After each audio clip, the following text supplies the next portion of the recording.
こんにちは。ゼナックフィールドスタッフの木下誠です。今回はフックについてお話ししようと思います。フックといってもですね、シングルフックだったりトレブルフックだったり、たくさん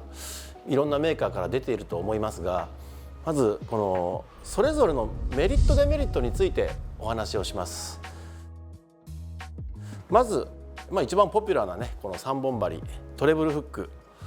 この3本針があるということのメリットは、ズバリ針がいっぱいあるから魚に引っかかりやすい、まずはかかる確率が高いというのが最大のメリットです。で、もう一つ付け加えると1本じゃなくて2本がかかることによってしっかりとね力を分散しながらルアーが動くことがなくなるようにロックしてくれるので、2本かかってくれたらもう相当アドバンテージがねアングラーの方に出ます。でデメリットは何かって言ったら、その針がたくさんあるがゆえにしっかり深くまでかかることが難しい場合が時にあります。もう一つは3つの針に分かれている分、実はこの一個一個の針はそんなに大きくないんですよね。それによってフックアウトの確率も高いと言えます。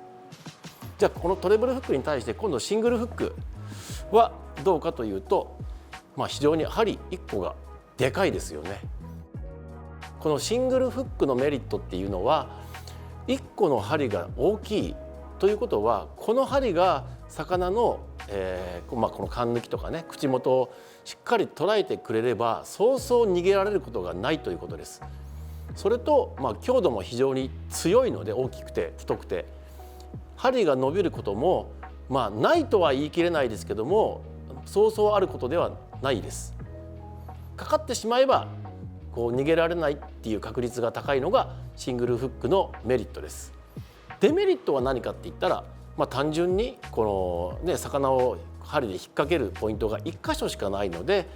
3つあるトレブルフックと比べると、確率はちょっとどうしても落ちるよねっていうね。なのでフックアップする確率は低いけども、かかってしまえば逃げられないというのがシングルフックです。大きく分けるとこの3本針のトレブルとこの1本のシングルと、この2つが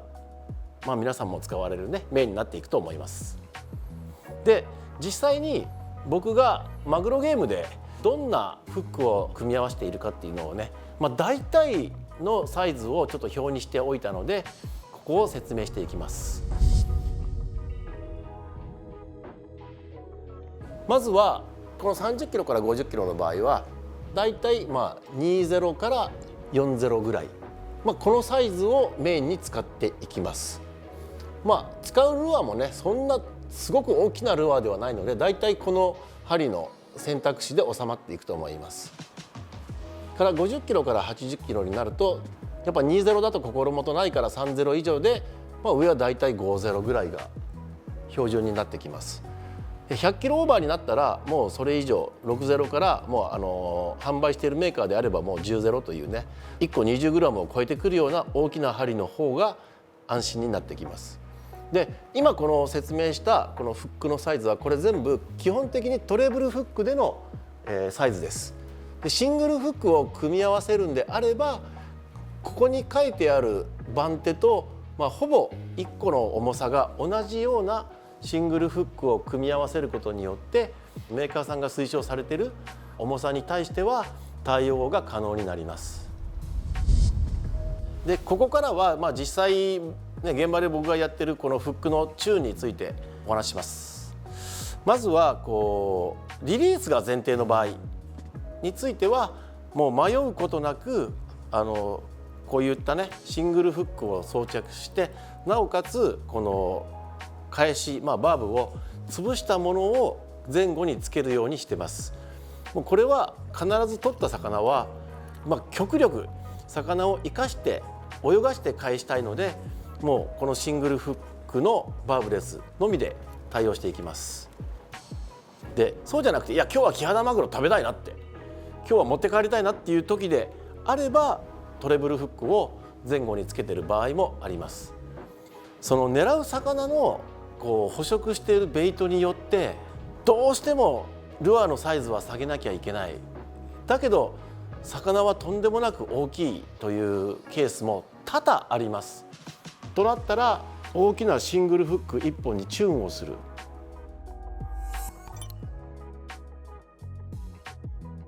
このルアーのこの前後に、トレブルフックがついてます。これを外してこうテールにこの大きなシングル1本ということを、結構現場で僕はよく使ってます。このトレブルフックって一本一本は決して大きくないんですよね。なのでこの針が伸ばされることっていうのは多々あります。なのでそういった時にはこのトレブルフックを外してこう大きなシングルフックをつける。でこのつけた状態で魚がかかれば大型魚もこの針だったら耐えてくれるので魚のキャッチ率につながっていきます。なので自分の使うルアーが針リング足してどれぐらいの重さまで浮いてられるかを必ず知っておいてください。ただ単にこの水晶フックをつけてればそれで釣れるというものではなくて、シングルフックを1本にしてみたり、あるいはもっと浮力を上げた方がこれ魚が釣れると思ったら、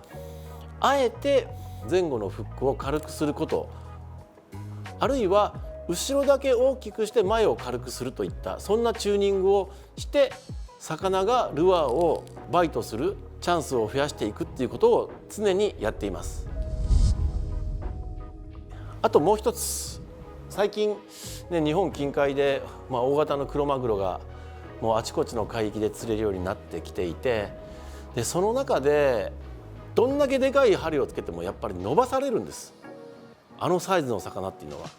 でこれはもう僕の今のところの経験なんですけども、魚を最後までファイトしようとした時にこのかかった数に対して最後までファイトした数は明らかにシングルフックの方が多いです。やっぱり口の中を滑ったりしてかかるのはほぼ勘抜きっていうここなんですよね。ここに太い針が確実に刺さるということかもしれないですが、現時点では本当に200キロ超える魚と最後まで勝負をしたいんだったらこのシングルフックに分があるように最近感じてます。絶対とは僕まだ言えないです。でもフックアウトの数を考えたら、明らかにシングルフックがもう優位かもって今思ってますので参考にしてください。ここまで、フックの、大きさだったり形状について、僕の今現場で、考えて使っていることについてお話ししました。であとは大事なことで針をつなぐスプリットリングについてのお話をします。もう基本的にはそれぞれのタックルで結んでいるショックリーダーの強さとスプリットリングの強度はだいたい同じ強度になるようにしています。なので例えば、P の55、65タックルでリーダーが100から130ポンドだったらスプリットリングも100ポンドから130ポンドぐらいの強度のものを使います。で50キロから80キロで少しメインライン太くなって6号から8号であれば